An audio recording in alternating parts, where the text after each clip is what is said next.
అయింది, క్షమించాలి. అందరికీ నమస్కారం.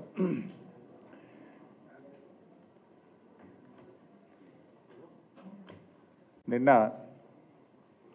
పార్లమెంట్లో ఒక ప్రశ్నకు సమాధానం చెప్తూ కేంద్ర urban development and housing minister గారు ఇది పార్లమెంట్లో ఇచ్చినటువంటి సమాధానం. అయితే కేంద్ర మంత్రి గారు ఇచ్చే సమాధానంలో రాష్ట్ర ప్రభుత్వం రాతపూర్వకంగా కేంద్రానికి ఏదైతే చెప్పిందో రాష్ట్రం యొక్క మాటనే కేంద్రం పార్లమెంట్లో సమాధానం ఇవ్వడం జరుగుతుంది. రాష్ట్ర ప్రభుత్వం ఏ మాట అయితే చెప్తుందో ఆ మాటనే కేంద్ర ప్రభుత్వం పార్లమెంట్లో సమాధానం చెప్తుంది. అంటే ఈ మూసీ రివర్ డెవలప్మెంట్ పైన గౌరవనీయులు మా పార్లమెంట్ పార్టీ నాయకులు ఎంపీ గారు సురేష్ రెడ్డి గారు పార్లమెంట్లో క్వశ్చన్ వేశారు. పార్లమెంట్లో సురేష్ రెడ్డి గారు వేసినటువంటి క్వశ్చన్కు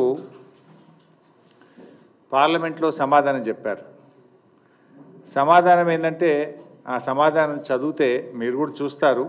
నేను I can read out and tell you.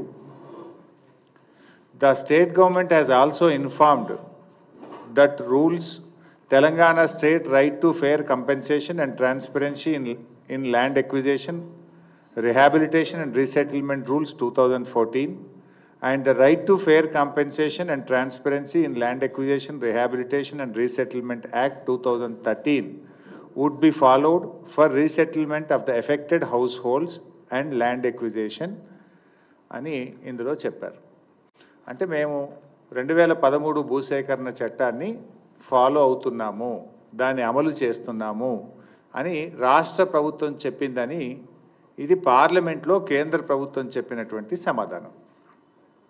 ఇది కాపీ కూడా మీ అందరికీ ఇస్తాను. అంటే దీన్ని బట్టి ఏమర్థమవుతుంది? మూసీ రివర్ ఫ్రంట్ ప్రాజెక్టు పైన రాష్ట్ర ప్రభుత్వము వాస్తవాలను దాచిపెడతా ఉంది. పార్లమెంట్ను తప్పుదో పట్టించడం అనేది సిగ్గుచేటు. ఏకంగా కేంద్ర ప్రభుత్వాన్ని పార్లమెంటును కూడా ఈరోజు తప్పుదో పట్టించారు. కేంద్ర ప్రభుత్వానికి పార్లమెంటుకు చెప్తున్నది ఒకటి, ఇక్కడ అమలు చేస్తున్నటువంటిది ఒకటి.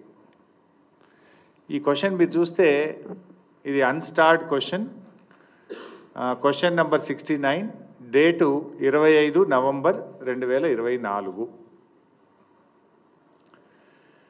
వాస్తవానికి ఇక్కడ ఏమన్నారు? 2013 భూసేకరణ చట్టం అమలు చేస్తున్నాం. అయితే ఇలా నేను మీరు ఒక లైన్ చదివాను మీకు మీ నాలెడ్జ్ కోసము, ప్రజల కోసం కూడా.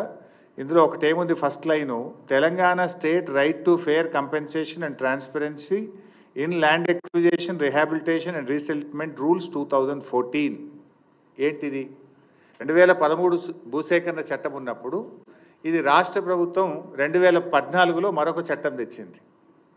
2013 భూసేకరణ చట్టం ఏం చెప్తుందంటే దేశం మొత్తం కూడా తప్పకుండా ఏ ప్రాజెక్టులోనైనా నిర్వాసితులకు ఈ రకంగా ఆదుకోవాలని చెప్పి అప్పటి యూపీఏ ప్రభుత్వం 2013లో చట్టం తెచ్చింది. చట్టంలో చాలా స్పష్టంగా చెప్పారు ఇల్లు కోల్పోతే ఇల్లు ఎలా ఇవ్వాలి, వాళ్ళ ఉపాధి ఎలా చూడాలి, ఆ కుటుంబాలను ఎలా ఆదుకోవాలి, అన్ని విషయాలు కూడా చాలా స్పష్టంగా చట్టంలో చెప్పారు.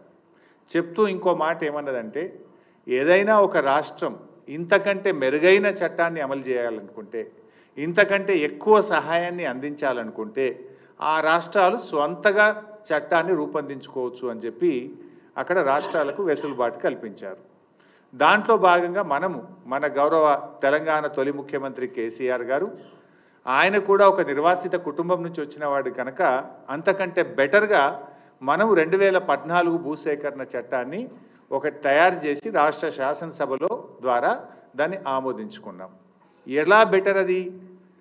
2013 భూసేకరణ చట్టంలో ఏమంటారంటే 121 గజాల స్థలములో ఐఏవై ఇల్లు కట్టి ఇవ్వాలి అని ఉంది. 125 గజాల స్థలము ఐఏవై ఇల్లు. కానీ కేసీఆర్ గారు దాన్ని మన భూసేకరణ చట్టంలో 250 గజాల స్థలము డబుల్ బెడ్రూమ్ ఇల్లుగా మార్చారు. అంటే ఇంటి స్థలం డబుల్ అయింది.